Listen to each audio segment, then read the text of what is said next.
Hello, everybody. Welcome back to Xbox Casuals, the Xbox podcast. I'm one of your hosts, Corey Dirrig, and alongside me, as always, is my price-slashed Call of Duty list, Josh Finney. Corey, it's been a day. It's been a week. It's been like an hour. Oh my gosh. The amount of hijinks we have gone through to get an episode going tonight. And by we, Josh means me specifically. My one laptop won't charge for some reason. It's my work laptop too, so that's good. That's great. My kids wouldn't go to bed, and I'm really hungry. So here we are. Here we are, he says. I'm having more problems than Xbox right now. Xbox might be on the up and up, Corey. I know. Look, Josh, look. I'm not saying I'm like sipping the Kool-Aid or anything, but I'm hovering around the table. I'm looking at it. Yeah, I'm definitely not ready to sip the Kool-Aid. I am kind of looking at this a little like, because some of the right things are being said here, and this week especially, there's been a lot of it, and I feel like we can kind of expect this news to continue through summer showcase season. It seems like they want to build a little bit of momentum and keep going. Mm-hmm. Even if it's just like little things here and there. Like Xbox used to do this several years ago, where they were like, "Oh, hey, we have too much stuff to talk about at summer showcase. We want to talk about some things ahead of time." And then it was mainly just like console features and like backwards compatibility stuff they wanted to talk about, right? Mm-hmm. Which isn't a problem, but it's like not super exciting for most people. Like for us it is. For the normies it's not. That's kind of how I feel like today went. So on one side, yeah, you've got the awesome Game Pass update that we got. They've already pushed a notification to everybody's consoles. That's great. We'll go into detail on that. Then you have the town hall today, and one of the big things that came out of this was that Xbox is going to go back to using Xbox as the brand name and not Microsoft Gaming. Good. This feels like it was an unforced error to even go with Microsoft Gaming in the first place. I think that they did that to kind of get around some of the legalities of acquiring Activision Blizzard, because in the lead up to that being finalized is when they started using that mantra. I'm not a fan of how the internet has already decided to essentially twist this into, well, everything was Phil and Sarah's fault. Like, no, make no mistake, the people who are mostly to blame for a lot of the bad decisions, as far as we know, are still there. Yeah. Including Satya Nadella and Amy Hood. So I'm going to take what's happening with a grain of salt right now. I can be happy for the things that are getting announced and also be like, I have a feeling that some of these changes were probably already in the pipeline. Like, I'm sorry, you're not getting this much stuff approved as CEO this fast. Because especially like taking Call of Duty off of Game Pass, like that's something that has to go through a lot of checks and balances. That's something that's to go through accounting. That probably had to be signed off by Satya himself. Mm-hmm. Because I would guarantee you he was one of the ones pushing to put it in there too. I've seen a lot of people go like, "Oh my god, like when's the last time Phil or Sarah did stuff like this good?" Like, man, actually, like quite a bit until like the last, I don't know, probably 2.5 years when all the mass layoffs started. Which I personally think that that's why Phil chose to step away, is he didn't want to be part of any more of those. Yeah. And hey, maybe having a non-gamer isn't such a bad thing. I'll always, I think, gravitate towards the gamer, right, being in charge. Like Satoru Iwata was a gamer. Mm-hmm. He was a businessman first and foremost, but he played the games. Sean Layton played the games. Phil Spencer played the games. But you can be really, really successful in this industry even if you're not a gamer. Reggie Fils-Aimé is, one of our idols, I think, when it comes to how to work in the games industry. And definitely not a gamer. Definitely did not come from a games background. And we've also seen people that have games backgrounds not be able to do it so good. you know? Hmm. So it's a really delicate line to walk. I do agree with the broad overarching assessment that it was time for some new blood. It was time for some new voices in the room. But I would have liked to have seen Asha maybe have, you know, worked in games a little bit before. The thing about her is, and I think this is probably her biggest strength, is she knows how to revamp and sell a product. Hmm. That's something that Xbox desperately needs. Is she the long-term solution? Who the fuck actually knows? Yeah. But right now, the right things are being done, the right things are being said. And I And actually not I've just the read right things, but like they're just being said so bluntly, like Game Pass is too expensive, right? I mean, those Mhm. were the exact words, like it wasn't like some, you know, let's tiptoe around how expensive it is and say we're offering better value. No, she said it was too expensive, right? Like Mhm. that's like Which a is something that we've all echoed. uh-huh. And Like, I wonder if her being younger and like all of us kind of just being sick of the quote unquote marketing speak being lied mhm, to or manipulated through marketing in specific ways. Like, I wonder if that's kind of bleeding into like as we age into these leadership roles, like as a mhm. general as we, like there's going to be new marketing strategies out there, which, to be honest, I've seen a little bit of recently where I work, but I mean, I'll put it this way, she's not much older than I am, mhm. Yeah, I mean, she and even 40? I don't even know if no, she's even 40 yet. she is 37. Yeah. See, I'm older than she is. So, Yeah, no, she's crazy. Like, she has worked at Microsoft before in marketing. Instacart is the one that I think a lot of us think of, mhm. though. And, man, yeah, and then she came back to Microsoft to work at Core AI, and that's the thing that frightens a lot of us, I think, right? But I will say this, she she's doing the correct things right now, and who knows if it's all an act or what. I'm not gonna speculate on it. I do wanna read from the letter that was released after the global town hall. It's really long. I think it's a good read, though, and I want to start with the first bolded section after the intro paragraph. We have work to do. Players are frustrated.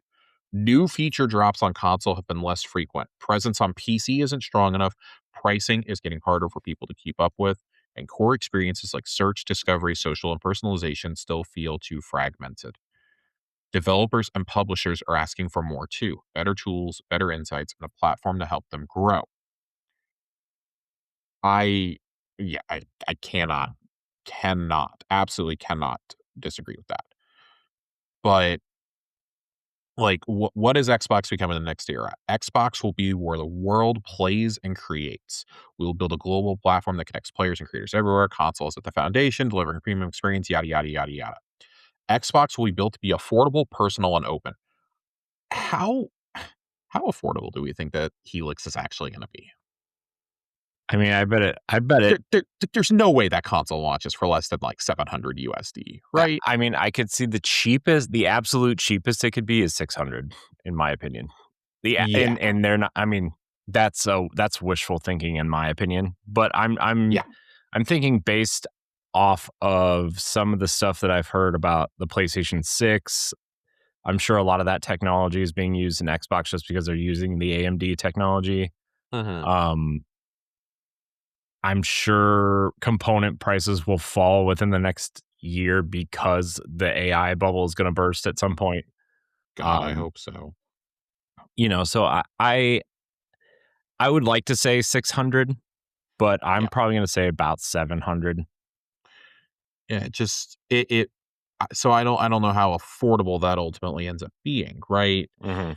But they I really like this line here. Our new North Star will be daily active players. Why was this not it to begin with?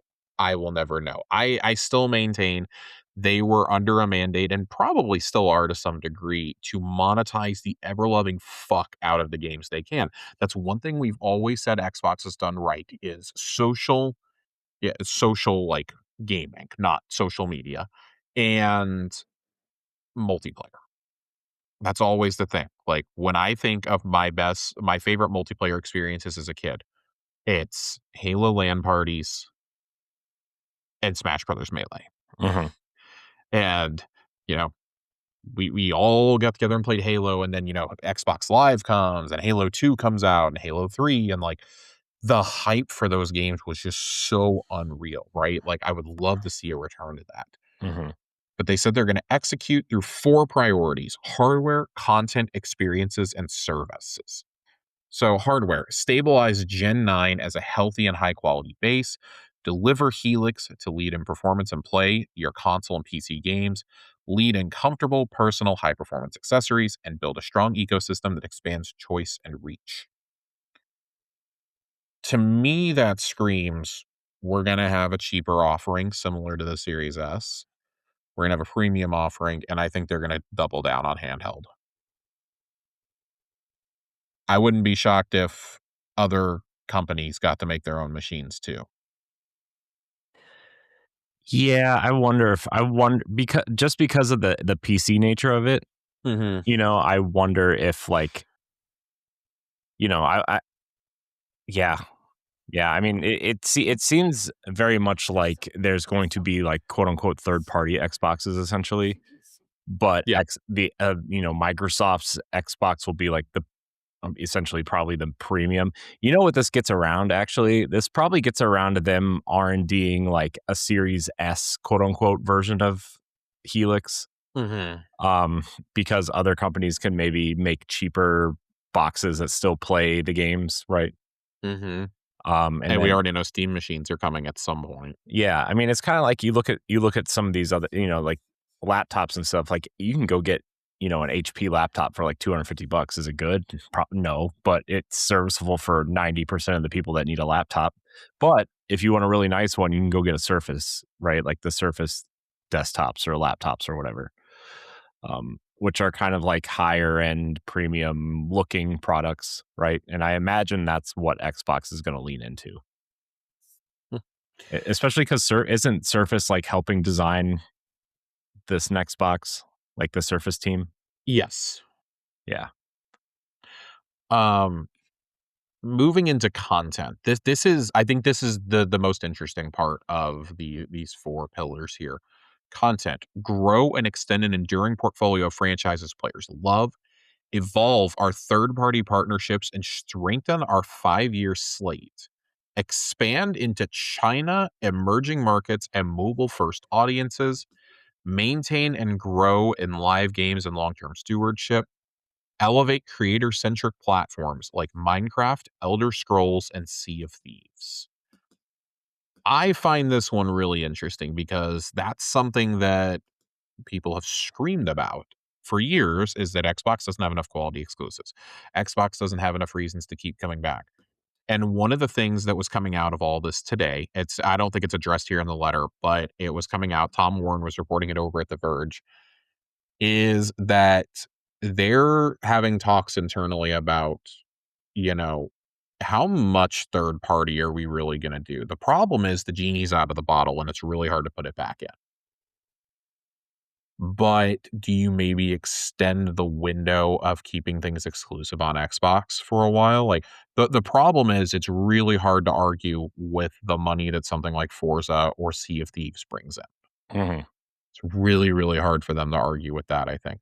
But I think they gotta be looking at the numbers of things like South of Midnight and Avowed and who knows what the fuck else, Right. right? Some of these other single player games and being like, we haven't like really made a ton of money. Like, any money is money, but at a certain point, you might as well just keep some of these games for yourself and Right. give reasons for your platform. I think the underperformance of Outer Worlds 2 on console is also probably part of this. That was a game that was pushed really, really hard last year. I want to be clear. I don't know what the exact numbers looked like for Outer Worlds or Ninja Gaiden, but I don't think they were where they were hoping. I feel like I remember reading a story saying Outer Worlds 2 underperformed compared to the first game Mhm. and compared to Microsoft's expectations. The first Yeah. game moved over 5 million copies. Yeah, I wonder how much of that, though, was that $80 price point? I Like think that. that once people saw that, that forever tainted it. Yeah. But also, like, it's the Game Pass of it all, right? Mhm. Like, it makes, but I mean, at the same time, the first game also came straight to Game Pass. So I don't know, man. It's one of those things, though, and I think it's really interesting when they say expand into China because that's something that obviously Sony is making a push in doing Mhm. with the Project China games that they have. Like Lost Soul Aside was one of those. Mhm.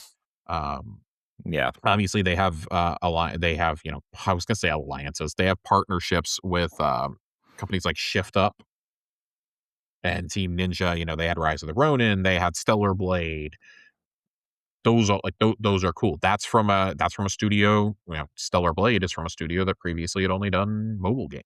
So like, there's no reason you can't go and do that. You can't expand your horizons a bit. Jason Schreier had a piece that came out, I believe it was earlier today or it was yesterday, saying that Xbox had canceled dozens of games over the last couple of years.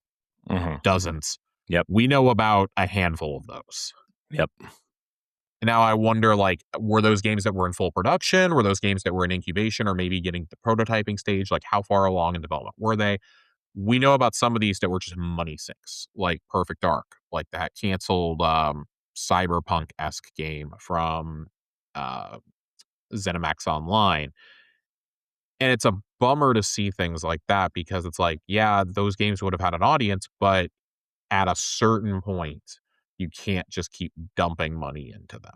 Mhm. I'm not going to be one of those who's like, new leadership could have saved them. Like, no, clearly something was wrong at those studios for you to not even have those games in a playable state Right. after all this time. Like, I will forever be upset that we don't have those or Scalebound or any of the other. Like, I wonder what the John Romero's next game would have looked like. That Is was he still canceled. shopping that around, or is it dead? He's still shopping it around. As far as I know, it hasn't been picked up. That kind of, I mean, That kind of tells you something. it kind of surprises me a little bit, but It's when I see things like that, though, I see the cuts that were made, like to Tango, like Tango getting sold off. It still floors me that that happened. That was Phil's golden goose for years, was getting a Japanese studio. And yeah. you had a Japanese studio that made horror games, that made one of the best smaller budget games of the year, and their reward was they were shut down. If you're going to do a renewed focus on your portfolio of franchises, you can't keep doing job cuts and closing studios down. Mhm. Just straight up. And I think that that has impacted morale. I really think it has. Like, I look at the mismanagement of Halo over the last decade plus, Yeah. going all the way back to Halo 5. Like, I'm not going to be the one who's like, oh, it all started with Halo 4. No, Halo 4 is actually a pretty goddamn good game. Halo 4 is awesome. It's what I it's I think Halo 4 from a campaign perspective is awesome. The multiplayer, I absolutely understand why people do not like the multiplayer. I personally liked it because it was a bit more casual than traditional Halo had been. Mhm. I digress. You were fully within your rights to say that it wasn't good. I think it was a very good campaign. Halo 5 is where the series goes off the rails for me. Halo 5 is an abomination. I think it's terrible. The Warzone mode, as much as I thought it was fun to play, it very quickly became pay to win, which is a bummer. And then you have Infinite, which is super divisive. I think amazing campaign. I really love open world Halo. I quite like the multiplayer. It's just the multiplayer launched so bare bones that most people never forgave it. And that's a problem. And like content still isn't there for it. We Mhm. had to rely on Forge. And that's just not something you can do with Halo. And then there was Tanaka that was in the works for forever, which was supposed to be a battle royale, and that got canceled. Now, supposedly, we have a report coming out now that they're working on an extraction shooter, and like, can we not? Like, there is a way to make an extraction shooter work. I actually think that's more Halo than a battle royale, but I want to be really clear, like, you can do an extraction game or an extraction mode. Just please, for the love of God, focus on the core Halo experience first and foremost, and let this be something that comes out like 6 to 12 months later. Yeah. You cannot launch another Halo game with only 3 big team maps and like 6 or 7 regular maps after it's been in production for 6 or 7 years. Yeah. You can't do that. Mm-hmm. You can't have that again. So when I think about how a lot of these like, look at how Fable was mismanaged, like, it went off the rails starting with Fable 3, for God's almost at Halo 3. With Fable 3, for fuck's sake, like, Forza is like Forza and Minecraft are like the 2 franchises that I feel like they've been able to be pretty hands off when it comes to Forza Horizon specifically, not Forza itself, Forza Horizon and Minecraft. They've kind of been able to be hands off. Everything else, I feel like, went haywire. Like, look at all the stuff that was happening at Undead Labs. Look at, I don't know, Double Fine and Obsidian have kept their heads above water. I'm still worried about them. But if you really care about growing a portfolio and making games of all shapes and sizes, those 2 studios are probably your ace in the hole. Yeah. They can handle the AAA and they can handle smaller games. Like, Kiln launched this week. I'm interested in playing that. I want to check that out. And if it ends up being something that I, only play like a session or 2 of, which, like, I think it's going to, so be it. It started out as a game jam game, for God's sake. It's just, that's what Game Pass has always been for me, is a place to discover new games and play games with my friends that I probably otherwise wouldn't be picking up. I feel less bad about it when it's a small first party game like that, because I think those are the games that I want to check out on Game Pass Mm-hmm. that I probably wouldn't be buying. Now, things like Outer Worlds, Pentiment, Avowed, South of Midnight, even Keeper, I'd be buying all those. Mm-hmm. I have bought several of them. Like, I would be buying those. Something like Minecraft Dungeons, I don't know if I'd be buying it, but Minecraft Dungeons 2, I'm going to play it on Game Pass. I'm going to enjoy that. So there's a lot of things that have to go into that. And when you say evolve our third-party partnerships, I think that goes back to something like how Phil was starting to get Square Enix back to the table. Mm-hmm. It should not be lost on anybody that the reason that Xbox has a lot of third-party partnerships it has, especially in Japan right now, is because of Sarah Bond. Sarah really, like, had ownership of that and brought a lot of them back to the table, specifically in Japan. Like, Atlas Games being on Xbox, we don't have any proof of it, but I'm going to say probably because of Sarah. Mm-hmm. Look at how close Microsoft and Sega have gotten over the last several years. Like, Atlas reveals their games at Xbox shows now. That is something that if you had told me that 5 years ago, I would have laughed you out of the room. Yeah. I would have been like, oh, maybe they're going to reveal stuff at Nintendo because they showed Shin Megami Tensei 5 at the original Switch Direct. Mm-hmm. But I never would have dreamed that we're getting Metaphor announced there, that we're getting Persona remakes and spin-offs and stuff announced there. Like, announcing all Persona 3, 4, and 5 all coming straight into Game Pass is still one of the all-time, like, what the fuck is happening moments for me. Yeah. Just this week, we had pictures. Kojima was at the offices in Redmond meeting with Asha and Matt, and he was holding a box that said Xbox for Kojima. And it was this big, like, looked like a box you carry a camera in if you're trying to ship it. I kind of wondered aloud, is this the first dev kit for Helix? And I was like, yeah, it's probably too small. I wonder if it's the first handheld dev kit. Could be.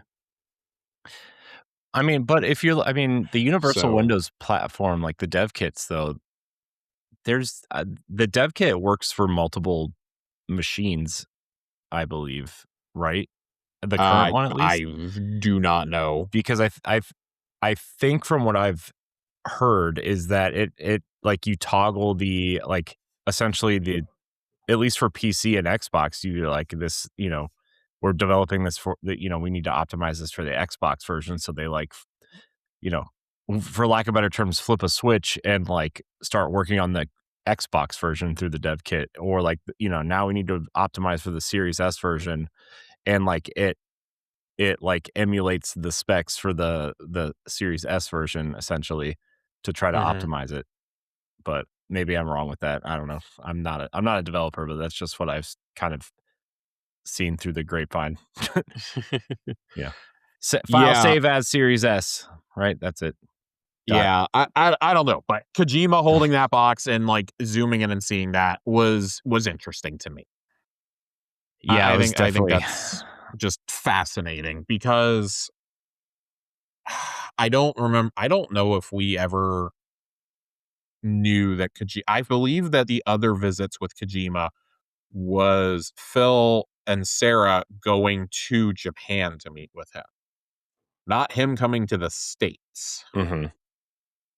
That's kind of fascinating to me, is that that would have had to have been one of the first calls that Asha and Matt would have made after she took control, as like, hey, let's get Kojima back on the phone. Mhm. Let's get him in here. She also, I mean, honestly, like as the incoming CEO, probably needed to be shown just what the fuck is going on with this game? What is going on with OD? Yeah. It also makes me wonder if we're going to get an extended look of it at the summer showcase, which is just a little over a month away. It's about 5 weeks away, Mhm. 5, 6 weeks away. It makes me wonder if we're going to see real gameplay for it finally. I would assume gameplay is ready, right? I mean, Death Stranding's done. Fizzant, they said, is at least 3 years Pheasant is away. So currently casting, so that is years away. yeah, I mean, 2030 at the earliest. I feel like Fizzant is. So like, I feel like Yeah, we're here, like we're ready for this, right? yeah. I think this kind of has to be Kojima's next game, barring a magical return to Metal Gear. Imagine Lord. You never know. I I imagine this would have to be the next game. So I'm ready to see it. I really hope that they had been planning to show gameplay for this as part of the festivities for Xbox 25, because we're almost a third of the way through the year and we have like nothing to Hmm. show for it so far. Yeah.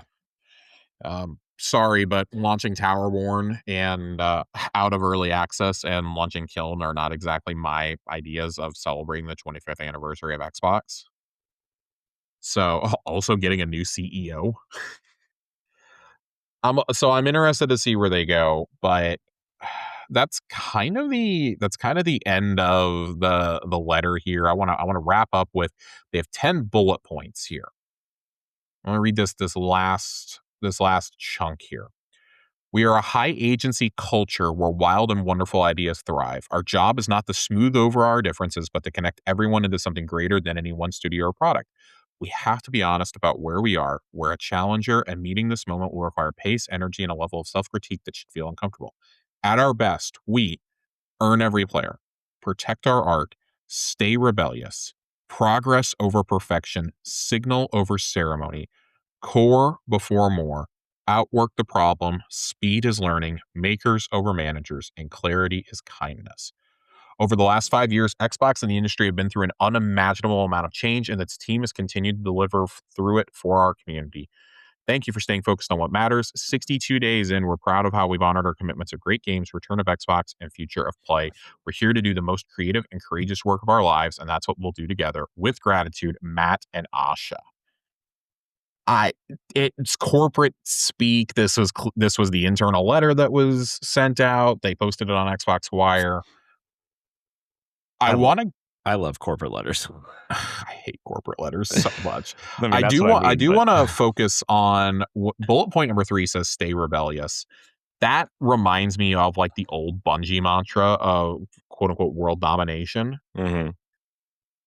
When you say something like that in a letter to your people, I expect you to let original ideas flourish and not be shut down at the CEO level because Satya Nadella doesn't understand that this is not being made to make him more stock money.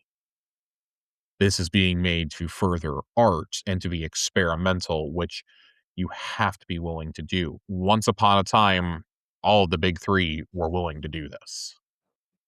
Now, I think we've gotten to a point where everybody's a little too comfortable. Even Nintendo has gotten really comfortable. So, how do you break out of that mold? I think, for a team that is typically known more for games like not Elder Scrolls because they haven't directly made an Elder Scrolls, but Halo and Fable and Forza and Gears, that's always been the joke, right? The core four. Mm-hmm. To be putting out games like Keeper and Pentiment and Kiln and funding Minecraft Dungeons 2 and games like that, I think speaks volumes to where you are and where you're willing to meet your audience. You have to recognize you have to grow beyond that core audience. And I do, as much as I love Phil, I think we got a little stagnant. Yes, things like Pentiment were made under his watch. Kiln, obviously, greenlit and made under his watch.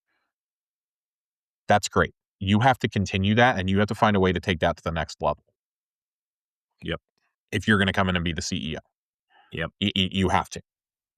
You have to. People want the casual games. They don't want another live service game. Everybody has their live service game at this point. Yeah. And I think you gotta start looking at even I know people roll their eyes when they hear this, especially younger people, but you gotta look at your IP and your portfolio management. What aren't you utilizing?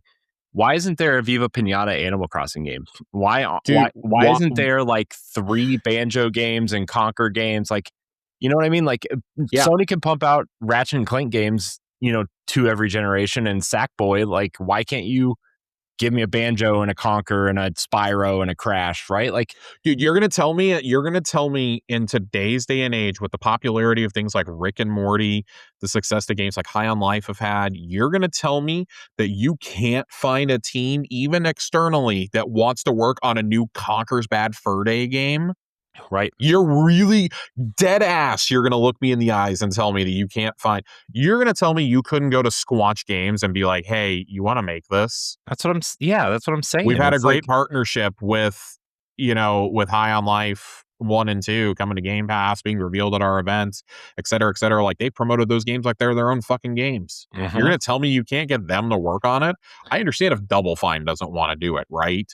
But you're going to tell me that you can't find a studio that doesn't want to take on that challenge? Right. I mean, how many games did I know that these studios were purchased by other companies, so it wouldn't be these studios, but Sanzaru made a Sly Cooper game without Sony's consent and then ended up getting permission to make Sly 4.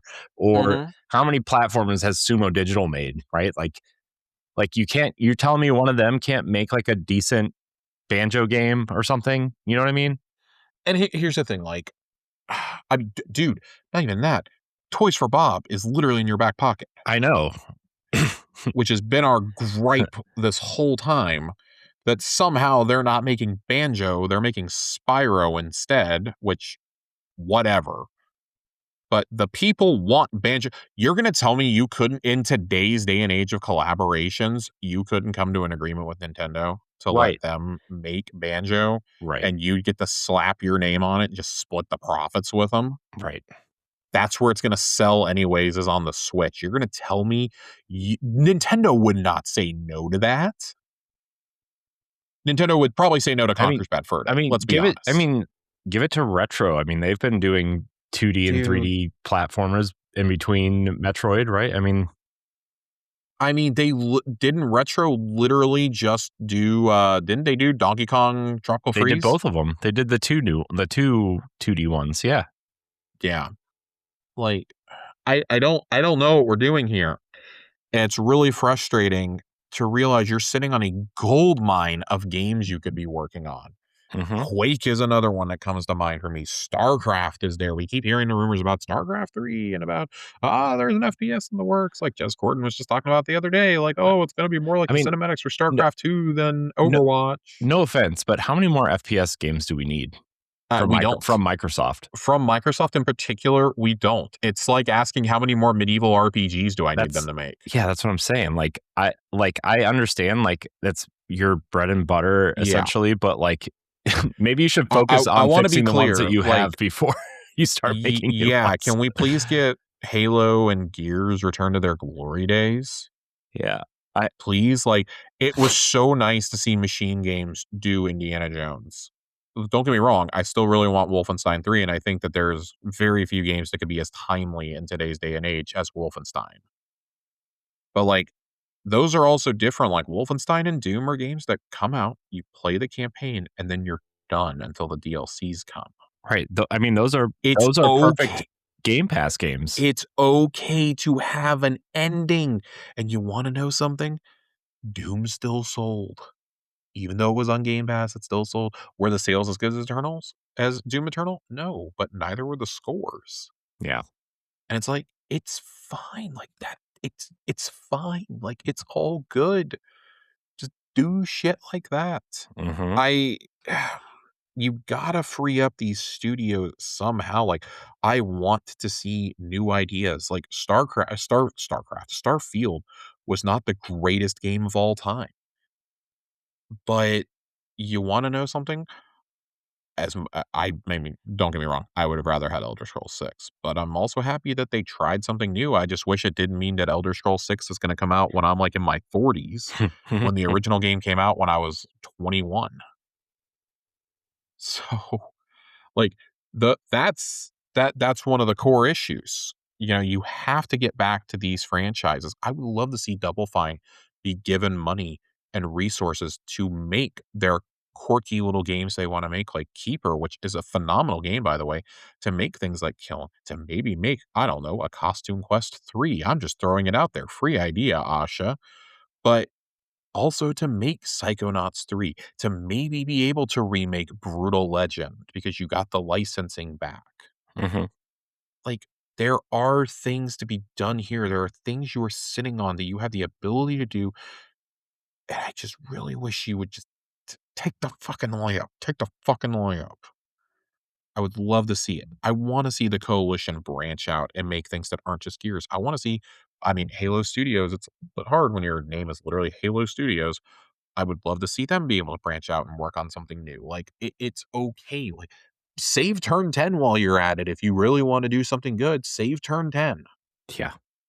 The racing sim community would love for you to save them, but also to put some money into it to make sure that it's actually coming out properly and you're not just dumping a product for money, which is Mhm. what it felt like the last few motorsports were. Like, there's so much you can do here. There's so much you can do. And I just really hope that her being younger, that she understands and that she has the biggest voice in the room over the Matt Booties and, you know, them of the world. Mhm. She has some of the greatest creative minds in games to go to for advice, including Todd Howard. Yeah. I mean, I think that's I know people, like, I mean, you brought it up earlier that she didn't come from games, but I feel like she gets to see this industry from a different lens, Mhm.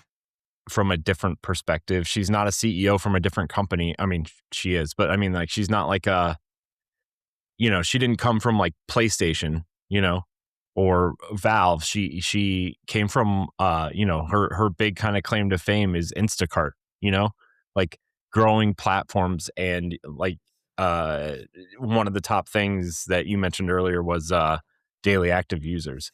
You know how many Mhm. people use Instacart now? Granted, obviously she was there at a time when we needed something like that, but it I feel like she's going to be able to see the landscape and the business from a different perspective. And then the things she doesn't know, she's going to be able to, like you said, pick the minds of these people who have been in the industry for a long time, the creative minds, and like the people who have good ideas, but maybe don't know how to run a business, quote unquote. Right. And I think, I don't know, man. The more I think about the position she's in and kind of who's surrounding her, minus Matt Booty and Aaron Greenberg, we're still there somehow.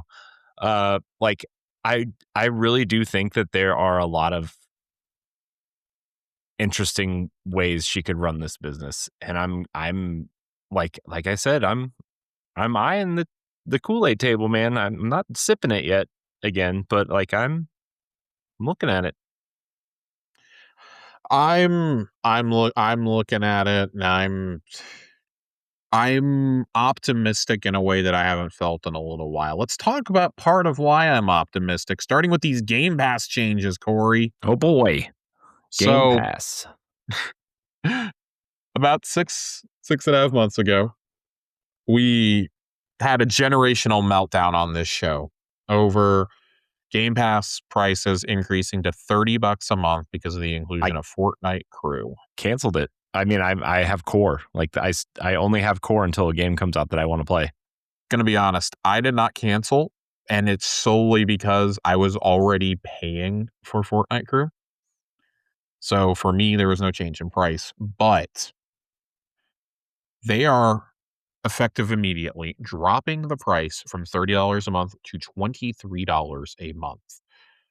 And the only change at this exact moment is future Call of Duty titles will not join Game Pass Ultimate or PC Game Pass at launch. New Call of Duty games will be added to Game Pass Ultimate and PC Game Pass during the following holiday season, while existing COD titles already in the library will continue to be available. I'm gonna be honest. You're gonna tell me we could have only had a $3 increase, which I mean we still would have all reacted poorly to. But, we could have just taken Call of Duty out this entire time Mm-hmm. and, scaled back the prices a little bit. That's crazy. That's insane to me. That's they're taking one annualized game out. I think they looked at how many people also played Black Ops 6 and 7 on Game Pass and went, "Oh, shit, we lost a lot of That's sales." exactly what happened. Oh, shit. Like, yes, you got more players than ever before with Black Ops 6, but you also made less sales than you had made in years because all of us were playing it through Game Pass. I mean, yeah. So, also, like, the quality has just gotten so bad with COD. Like, they're clearly not even trying anymore. So, I'm very the fact that they're doing this right before it and the next Infinity Ward Call of Duty also doesn't feel like a coincidence. Mm-hmm. Like, this is the game that's gonna inspire people to think that, "Oh, shit, there might be some quality back here again." Mm-hmm. Um, I have 0 problems with this being removed. I think that most Game Pass subscribers are like, "Okay, cool, whatever. I'm just glad my bill's going down by $8." If taking Call of Duty out saves me $8 a month, Mm-hmm. Corey, that's at least another game, close to 2 games a year that I can now get. Yeah. You can buy Call of Duty and still have money left over. I mean, I'm gonna get Fire Emblem and probably Wolverine. Yeah. It's just crazy how taking one game out does that. And there are hints and rumors coming out that you may be able to customize your Game Pass experience soon. One of the things floating around is maybe being able to tack on Fallout First or ESO Online subscriptions, maybe tie your WoW subscription into it, et cetera, et cetera. The plunder pass for Sea of Thieves, Fortnite Crew, like, oh, I don't play Fortnite, I want to remove this. Like, make it as expensive or as cheap as you want. Mm-hmm. Kind of like how you can add channels on Amazon Prime, Mm-hmm. which basically is just like a la carte cable at this point. Yeah. But if you're gonna do that, there would have to be like a discount because you're bundling it with your Game Pass, right? Yeah. I mean, The that's what I subscription was would have to be actually. like half off, I think. I mean, that's what I was. That's what I was talking to LeBron about the other day. Was like, man, if they end up. This was before the price announcement. By the way, Mhm. this is when this was just like a something they were having internal discussions about. I'm like, but if you could like go in there and basically say, I want Game Pass. It's like, let's just say $14.99, but you only get Xbox Game Studios games, and then the variety of indies that are there or whatever. But then you could start adding on like Activision Blizzard would be like their HBO Max, or Mhm. uh, and Bethesda would be like I don't know, ESPN Plus, I guess, when you add it to Disney Plus or whatever. But like you start adding and then you treat Bethesda and Activision like true third party publishers again. but you can add them to your Game Pass subscription because they're owned by Microsoft if you want to. That was my idea, at least for those. But I mean, if you're going to remove Call of Duty, then that's just like a big, man, $7. My thing is, I do think that I think the a la carte thing is 100% real, personally, Mm-hmm. because I think they're going to want to give the option for those who want Call of Duty on day one can add it. Mm-hmm. They're going to leave that as an option, but I think that this option is going to have to be introduced just because of the amount of people who fucking hated that Fortnite got included in this. Mm-hmm. I find it very funny how upset people were, and I get it. I totally get it. The AI slopification that's going on over there, the enshittification as it's been called, Mm-hmm. is just wild. Yeah. I will say that what I would like to see them do is make Game Pass less complicated. Have core. Game Pass core, I think, should be a $15 a month thing, and you cannot add anything onto it. Game Pass core, to me, should just be all you get is titles published by Xbox, Bethesda, and Blizzard. That's it. Not a single other game. Maybe you get a selection of these like long-time third-party games, like in the current core deal, like Human Fall Flat or something along those lines.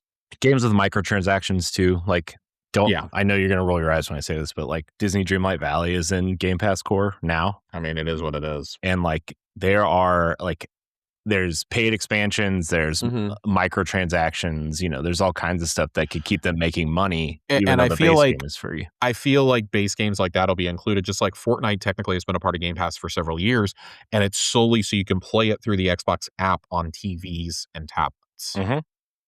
So I think including things like that would be good, but for $15, fine, do that. At $20, you get Ultimate. That's where you get the day one games, everything else, and that's where if you have Ultimate, you can start adding on. You can add on Call of Duty if you want to. You can add on the Plunder Pass. You can add on Fallout First. You can do things like that. Maybe you can set it up to where, you have a kid. Oh, great. Get them Fortnite. Fortnite Crew is only like $6, $5, excuse me, $5. It's $5 if you tack it on the Game Pass Ultimate, and that way your kid gets the Battle Pass. They get 1,000 V-Bucks a month. Go wild. Go nuts. Mm-hmm. I don't know how that will work with your next box being both a console and a PC, but I feel like that is a good first step. And there have been talks about maybe them trying to bundle things like Netflix in. Their leaked asset came out tonight, in fact, just before we started recording, showing that Xbox Game Pass Starter Edition has been leaked and will be included with Discord Nitro. What is Discord Nitro is I know what Discord Nitro is. sub. What is this starter pack? Well, I'm glad that you asked, Corey, because it says 50 plus games, including games like Stardew Valley and Fallout 4. Some of the games you can see in the leaked image include Stardew Valley, Elder Scrolls Online, Fallout 4, Dishonored 2, Overcooked 2, Tunic, Doom Eternal, City Skylines. I think I can see Deep Rock Galactic a little bit. Grounded, Hades, and Ori and the Blind Forest is there. What is this other? I think Gears 5 is in there. Yeah. 10 hours of cloud gaming every month, and cloud gaming for select games from your Xbox library. I think you could do a lot worse. I don't love it, but you could do a lot worse. Yeah. I also find it very interesting that's being bundled in with Nitro. So also, like, while we're at it, can we like get rid of EA Play, please? I'm so tired of I'm so fucking tired of EA Play. I don't even know if I like. Yeah, I mean, because that would be the other $3 a month essentially. To me, I think this is a pretty decent way to try and entice people, but also like this is very clearly a move meant to appease shareholders and be like, see, look, we're growing the business, we're growing Game Pass, we're growing Game Pass. Mm-hmm. So that way they can't say we didn't try everything. Yeah. I mean, they were talking about bundling it with Netflix subscriptions too at one Mhm. point, right? And like, I Yeah. wonder how that would even work. Would you be able to play Game Pass through to your Netflix app too? Dude, I don't know, but if I could cut down on the price of, like, both of these subscriptions and get, like, say, both for $30, I would do that so fast. Netflix is so expensive. Dude, it's like $27 now. It's so Chelsea and I pay $20 a month for Netflix, and that's It's ridiculous. solely so that we can use it on 2 devices at the same time without ads. So With ads, it's $8 a month. so But, ridiculous. I have tasted a life of no ads on anything except for Amazon Prime, which that's the more egregious one. Paying all that money for Amazon Prime and you're still gonna give me fucking ads? Okay, bro. Yeah, Okay. and can't even stream in 4K. No, dude, you have the fucking gall to do that? Okay. Okay, guys. But, no, I did commercials once with Hulu, and we decided very quickly never again because we kept getting the same 5 commercials. That's Yeah, how it is when I watch League Pass, I get the same 5 commercials constantly. I have the Total Wine, commercial totally memorized at this point. They played it so many times. jeez. It's so bad, dude, it's so bad. Anyone who's ever heard the Total Wine and More commercial knows exactly what I'm talking about. It is just my ears are bleeding. My ears have been, violated in some unholy way. It's just god awful. Let's see what else did we have coming out of all this. Do do do do do. So this is straight from The Verge. This was Tom Warren today talking about the all hands meeting.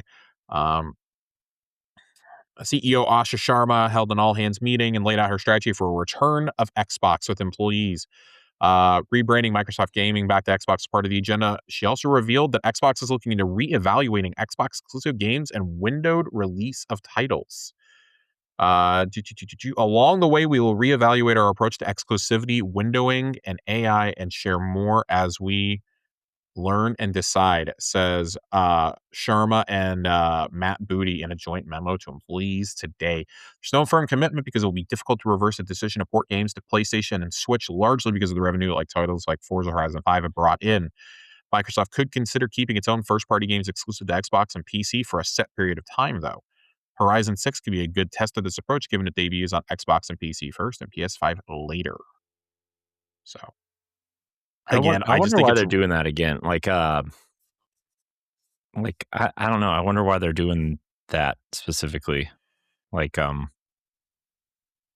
why they're delaying that one of all the games. You know, that seems like the one you would put out at day and date because it makes the most money. yeah, but I mean, like, as we've seen, like, it doesn't matter how long you hold it, it's still gonna sell bonkers copies. Yeah. Plus, I wonder if it's just too close to five because five just came out on PlayStation. What, last year? 2 years ago? Mhm. Last year? Last year. Yeah. Last spring, Oh, it was one of the best-selling games on PlayStation last year. yeah. I think that's part of why 6 is not coming day and date, but also, like, this kinda gives them a convenient out now to maybe go, "Oh, well, post Fable, we can really start, playing around with this." Hmm. Something like State of Decay. Now, something like State of Decay, I feel like because it's a more social game, I think you would still put that out day and date, kind of like how Helldivers and Marathon were day and date. Hmm. I feel like you kinda have to. That's not a game you wanna put out later, but any single player game you could hold. Yeah. You can't do it with something like Elder Scrolls 6 because you're legally not allowed to, Hmm.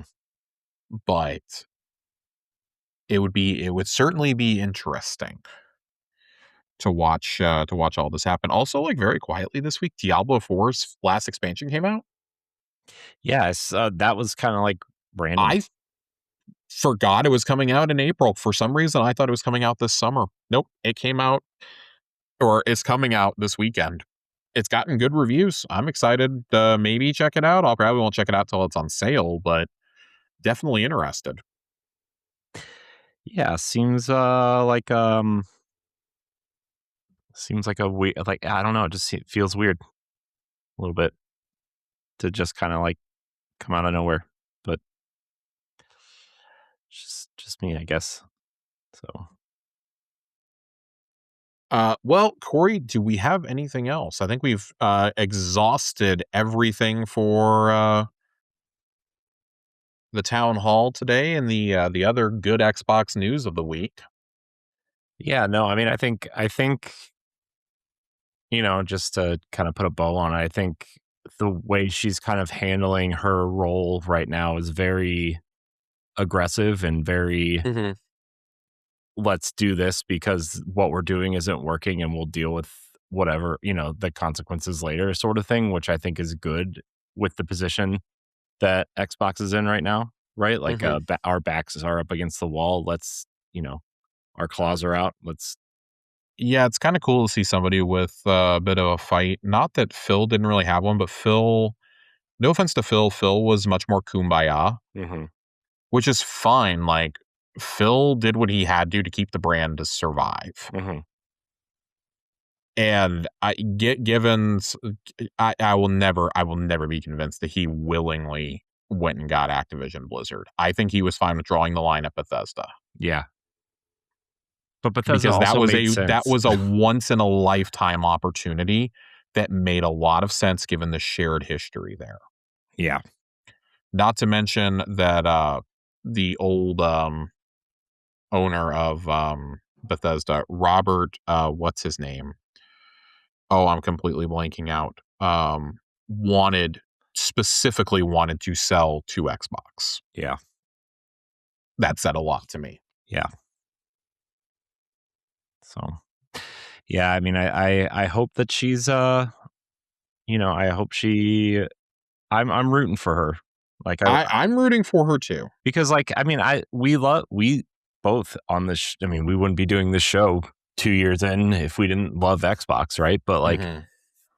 you know, it's been pretty disappointing the last, year or so with everything that's been going on over there, like the mixed messaging, the no messaging, the lack of communication, the you know move to PC for for some people who prefer consoles. Like that's like a big this I this has kind of given a spark to the community and the brand that like it Mm-hmm. really desperately needed. And I know we were all sad to see Phil go and shocked at the Sarah thing and all these other things, but like I really feel like what is 62 days she's been there Yep. and like just the changes she's made already, like I don't know, I feel like these are good decisions. I feel like they're smart decisions. They're player first decisions, which Mm-hmm.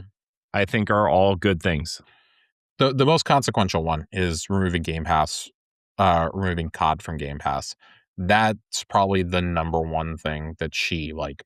That's like her first real move, I think, Mhm, as head of Xbox. Because let's be honest, a lot of their stuff can be like rubber stamped, right? mhm. Like, yeah, this is happening, or it was already in the works, right? And she gets to get the credit for it. That is a move that, yeah, it may have been in the works beforehand, but she 100% had to get that one over the finish line. So, hey, if this is the beginning of what we can expect, I truly hope it is, great. This has been a really good week of news for Xbox, so I'm fully expecting them to step on a rake tomorrow as soon as this goes live, or like by Tuesday, like something's gonna happen and they're gonna step on a rake. There's gonna be some kind of like layoff or something. I don't know. Jeez. I I'm not trying to put anything out into the universe, but I really feel like that we are never allowed to have good news without something terrible happening right afterwards with Xbox. So I don't know. I don't know, man. I'm hoping that I'm wrong, but oh boy, the track record speaks for itself. That's all I'm gonna say. Yeah. Yeah. I'm optimistic though. I I am more optimistic than I have been in a little while with Xbox, certainly Mhm. since before the last Game Pass hike. Yeah. So I'm sad to see Phil go. I don't like that Sarah and Phil are being made out to be the fall guys on all this. Yeah. That's genuinely really bothering me. But, you know, Yeah. I think there's a way to do it without the internet needing to like just drag them through the streets yelling shame. Yeah. This isn't Game of Thrones. It most certainly is not. So, but I'm excited to. I'm not that I'm not always excited, but I'm genuinely excited for summer and the summer showcase and what kind of her first stage appearance, if she's gonna say something, if I'm excited. She has to. Yeah, she has to as the new CEO. Yeah, I think I'm genuinely like excited and encouraged by her leadership, honestly. So yeah, we have about 6 weeks exactly until the showcase. Yep. It's happening on June 7th, I believe. June 7th. Well, June 6th or 7th, one of the two. But I think it's happening on Sunday like it always is. Yeah. Well, we'll see. I'm excited. Yeah, we can hopefully only go up from here. Only go up from here. So, all right, Corey, you want to get us on out of here?